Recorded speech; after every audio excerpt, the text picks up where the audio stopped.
Hello students, कैसे हो आप सब। आई होप आप सब अच्छे होंगे। लेट्स बिगिन विद कान्हा में आप सभी का वेलकम है। आज हम करेंगे इंटेलिजेंस यानी बुद्धि का टॉपिक। अगर आपको मेरी वीडियो अच्छी लगे लाइक शेयर और सब्सक्राइब कीजिएगा। तो चलिए अभी स्टार्ट करते हैं हमारा आज का टॉपिक बुद्धि। ये टॉपिक ने सभी एग्जाम्स के लिए बहुत इंपॉर्टेंट है, ठीक है। तो इस टॉपिक को ध्यान से करना, ओके। बुद्धि यानी इंटेलिजेंस। सबसे पहले क्या है बुद्धि की परिभाषा। बुद्धि का क्या होती है, जो हमारी सोचने समझने की योग्यता होती है। बुद्धि यानी कि बुद्धि के माध्यम से हम कुछ भी सोचते या समझते हैं, ठीक है। अकॉर्डिंग टू टर्मन ने क्या कहा है कि बुद्धि अमूर्त विचारों के संदर्भ में सोचने की योग्यता है। टर्मन का क्या कहना था कि जो हमारी बुद्धि है वो अमूर्त विचारों के संदर्भ में सोचने की योग्यता है, ठीक है।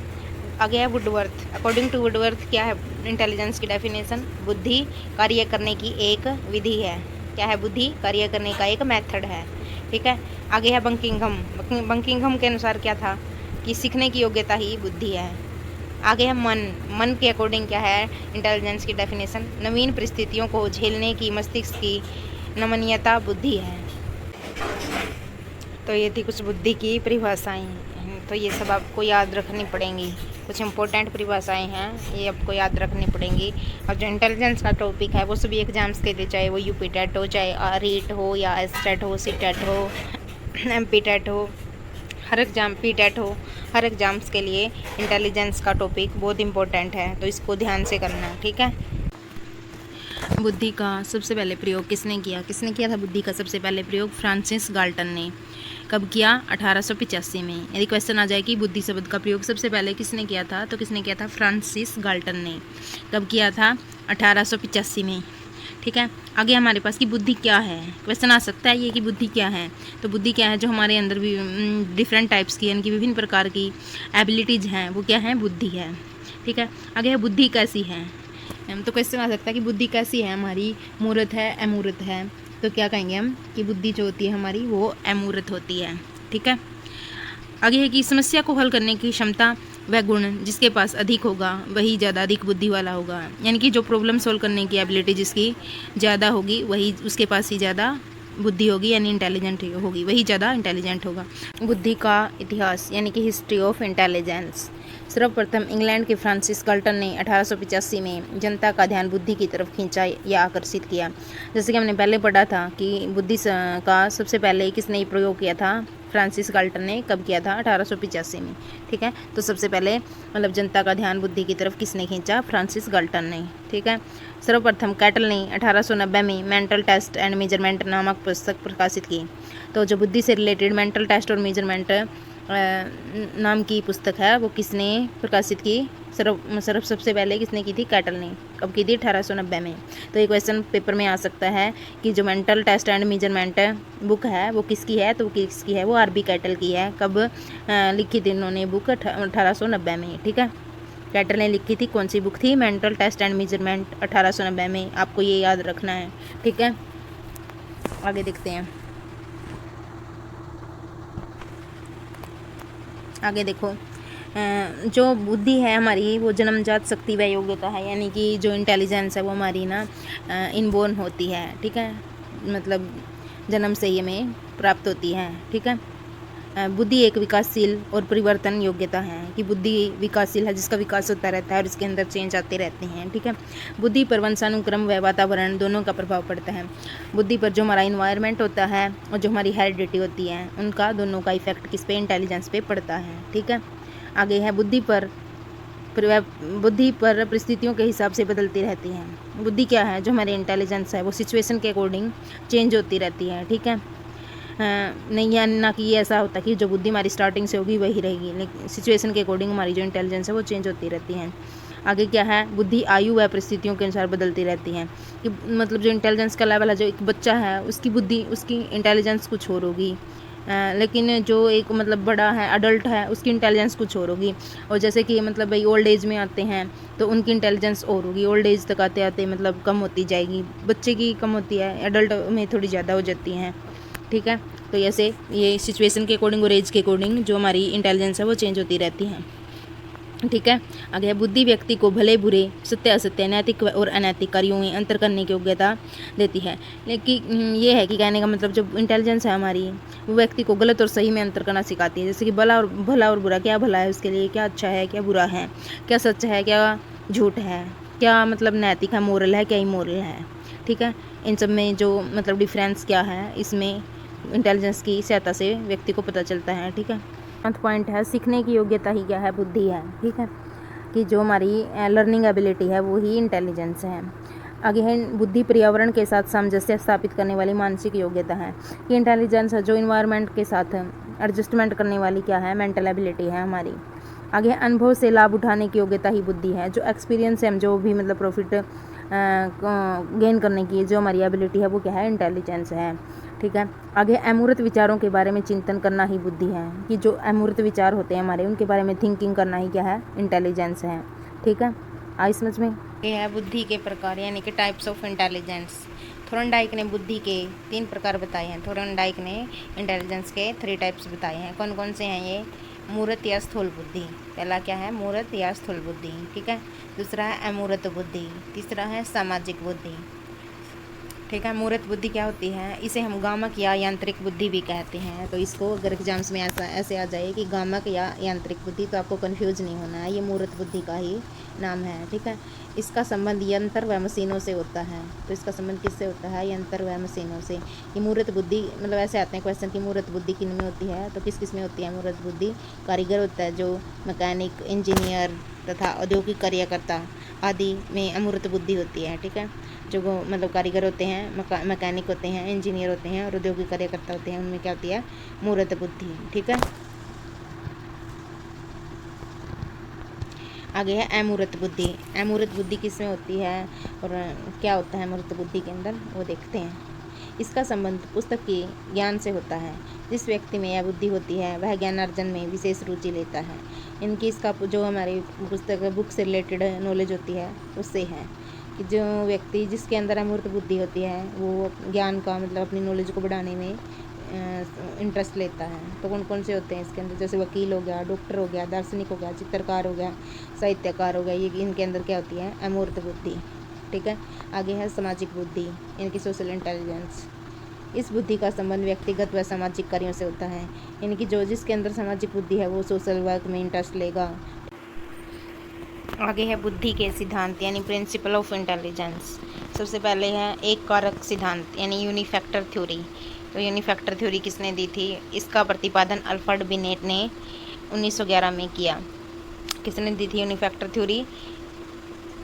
अल्फ्रेड बिने ने। ठीक है। इंटेलिजेंस के केस में कुछ भी काम हो, सबसे पहले किसने किया था? बिने ने। ठीक है। तो जो सबसे पहले एक कारक का सिद्धांत यानी यूनिफैक्टर थ्योरी दी वो किसने दी? अल्फ्रेड बिने ने। कब दी थी? 1911 में दी थी। ठीक है। इसे निर्गुणवादी सिद्धांत भी कहते हैं। तो इसे कौन सा सिद्धांत भी कहते हैं? निर्गुणवादी। ठीक है। अगर क्वेश्चन आ जाए कि किस सिद्धांत को निर्गुणवादी सिद्धांत कहते हैं, तो उसको एक कारक सिद्धांत या यूनिफैक्टर थ्योरी को निर्गुणवादी सिद्धांत कहते हैं। आगे द्विकारक सिद्धांत यानी कि two factor theory. Two factor theory, इस सिद्धांत का प्रतिपादन स्पीयरमैन के द्वारा 1904 में लंदन में किया गया। तो इस सिद्धांत का प्रतिपादन किसने किया था? स्पीयरमैन ने किया था। कब किया था? 1904 में। कहाँ पे किया था? लंदन के अंदर। ठीक है। टू फैक्टर थ्योरी का। ठीक है। इन्होंने क्या बताया था कि जो इंटेलिजेंस होती है हमारे, उसके 2 फैक्टर होते हैं। ठीक है। एक होता है सामान्य तत्व, एक विशिष्ट तत्व, यानी कि एक जनरल फैक्टर, एक स्पेसिफिक फैक्टर। ठीक है। जो हमारे जनरल फैक्टर होते हैं वो क्या होते हैं? इनबोर्न होते हैं। ठीक है। और जो स्पेसिफिक फैक्टर होते हैं उनको हम अर्जित करते हैं। ठीक है। किसी जैसे इन्वायरमेंट से गेन कर लिया। और जो हमारे जनरल फैक्टर होते हैं वो हेरिडिटिकल होते हैं, यानी कि हमें जन्म से ही प्राप्त होते हैं वो। ठीक है। इसके बाद में फिर मैंने एक और समूह को जोड़ दिया और वह है त्रितत्व सिद्धांत। तो क्या कहलाया? इन्होंने त्रितत्व सिद्धांत भी दिया था। ठीक है।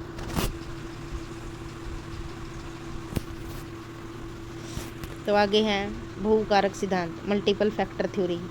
मल्टीपल फैक्टर थ्योरी किसने दी थी? थोरनडाइक ने। ठीक है। थोरनडाइक के अनुसार व्यक्ति जितनी भी मानसिक क्रियाएं करता है उसके तत्व बुद्धि में के अंतर्गत पाए जाते हैं। यानी कि थोरनडाइक का क्या कहना था कि जो एक पर्सन होता है वो जितनी भी मेंटल एक्टिविटी करता है तो उतने ही फैक्टर उसके इंटेलिजेंस में पाए जाएंगे।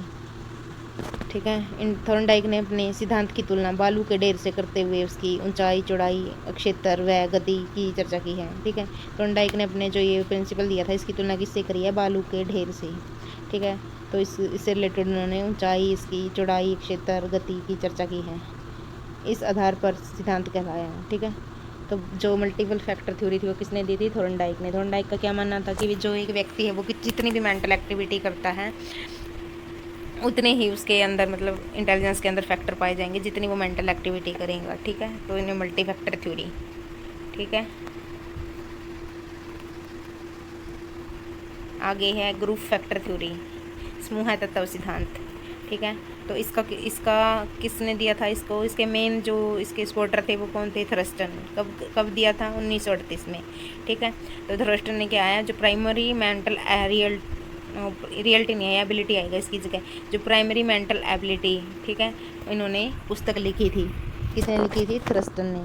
तो क्वेश्चन आ सकता है एग्जाम्स के अंदर जो कि थ्रस्टन ने कौन सी बुक लिखी, या क्वेश्चन ये भी आ सकता है कि जो प्राइमरी मेंटल एबिलिटी नाम की बुक है वो किसने लिखी थी? तो किसने लिखी थी? वो थ्रस्टन ने। कब? इन्होंने कुल 13 तत्व बताए हैं और 7 तत्वों की को प्रमुख तत्व बताया है। इन्होंने कल कितने बताए हैं? 13 फैक्टर बताए हैं, जिसमें से 7 फैक्टर हैं जो इम्पोर्टेंट हैं, मेन फैक्टर हैं। ठीक है, आगे कुछ और सिद्धांत हैं, जैसे कि त्रिचापित सिद्धांत हो गया। इसके प्रतिपादक कौन है? स्टर्नबर्ग। आगे तरल ठोस सिद्धांत है। ठीक है, इसके प्रतिपादक कैटल हैं। इसको कैसे याद रखेंगे? इसका एक ट्रिक हो गया कि कैटल में मतलब जैसे तरल ठोस है, तरल किस में डाल सकते हैं? कैटल के अंदर, यानी कि जो मतलब चाय डालते हैं, चाय क्या होती है? तरल होती है, तो किस में डालते हैं? कैटल में। तो आपको इसको याद रख सकते हो, तरल ठोस सिद्धांत के प्रतिपादक कौन है? कैटल। ठीक है, आगे विकासात्मक सिद्धांत, इसके प्रतिपादक कौन है? जीन पियाजे। ठीक है, आगे बुद्धि का कै व ख सिद्धांत, इसके प्रतिपादक कौन है? हैक। बुद्धि का कै व ख सिद्धांत किसने दिया था? हैक ने। आगे है पदानुक्रमिक सिद्धांत, इस फिलिप। इसके प्रतिपादक कौन है? बर्नर। कौन है इसके प्रतिपादक? बर्नर। ठीक है, तो ये थे कुछ अन्य सिद्धांत, इनमें से कुछ याद कर लेना, और जो मेन है वो हमने डिस्कस कर ही लिए। ठीक है, तो बुद्धि का सूत्र यानी कि IQ का सूत्र। ठीक है, बुद्धि लब्धि इक्वल टू मानसिक आयु अपॉन में वास्तविक आयु। ठीक है, तो ये सूत्र किसने दिया था? स्टर्न ने। ठीक है, आगे है बुद्धि लब्धि का फॉर्मूला।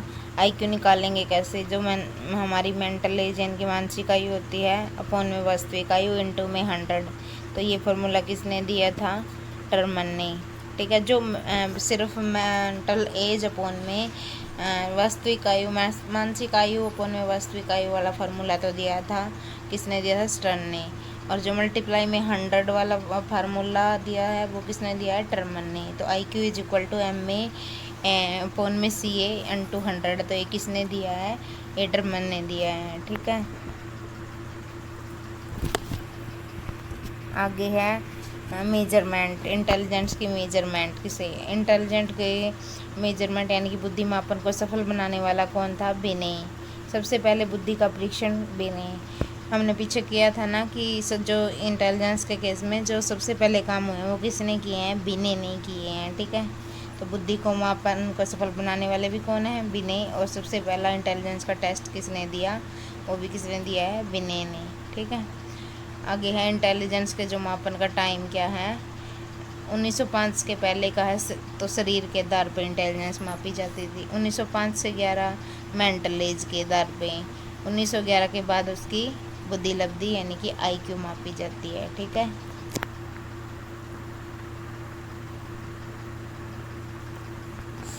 आगे है मानसिक शब्द का प्रयोग। मानसिक शब्द का प्रयोग सबसे पहले किसने किया था? बिने ने किया था। वही फिर आ गया बिने ने।